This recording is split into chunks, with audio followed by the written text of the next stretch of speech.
Have you ever looked at the night sky, feeling not fear of its infinity, but a strange, almost kindred attraction?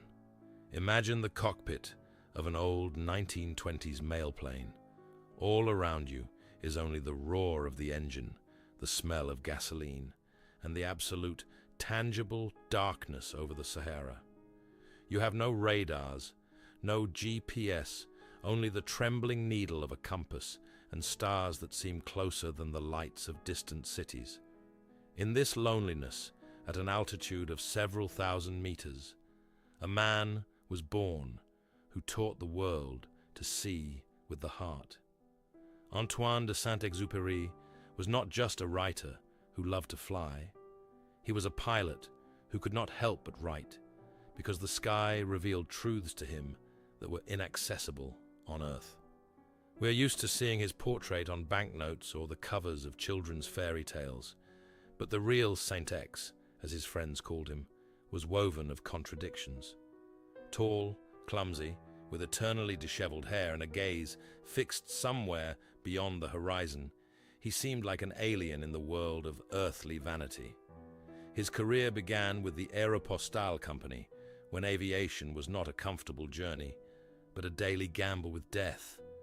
Delivering mail from France to Senegal across the desert and the Atlas Mountains was a feat.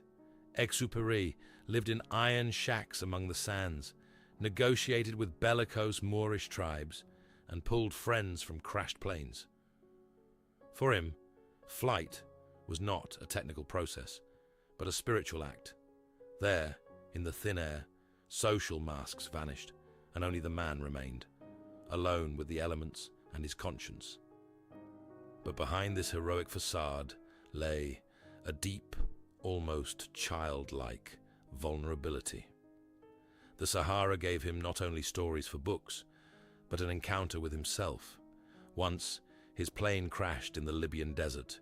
For 3 days, he and his mechanic walked across the scorching sands without a drop of water, suffering from hallucinations and slowly dying of thirst. It was in this borderline state between life and non-existence that the image of a little boy with golden hair, who came from another planet, began to be born. Exupéry realized what makes the desert beautiful is the well that is hidden somewhere in it. This thirst, this void, and this silence became the basis of his philosophy. He realized that people build too many walls and too few bridges, forgetting the most important thing, responsibility for those they have tamed.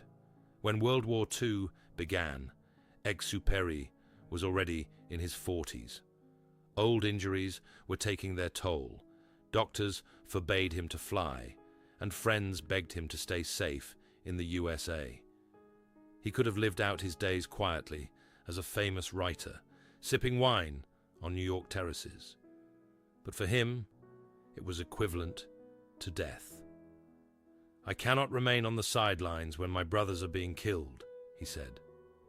Exupéry secured an assignment to a reconnaissance air group. He was too old for modern fighters. He often forgot to retract the landing gear or turn on the oxygen, lost in his thoughts.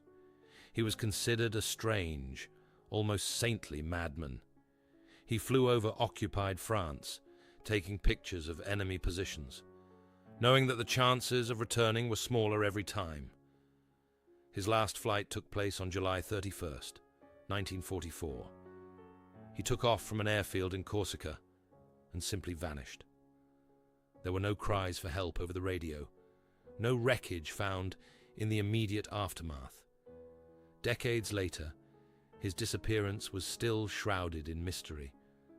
Some believed he had committed suicide, unable to bear the weight of the world. Some hoped that he, like his little prince, had simply returned to his asteroid planet, leaving only an empty shell on Earth. Only at the beginning of the 21st century was the wreckage of his Lightning aircraft and a bracelet with the name of his wife, Consuelo, raised from the bottom of the Mediterranean Sea. It turned out he was shot down by a German ace, who later confessed that if he had known who was at the controls, he would never have pulled the trigger. After all, he himself had grown up on Exupéry's books. The tragedy of Saint-Exupery is that he was too great for his time.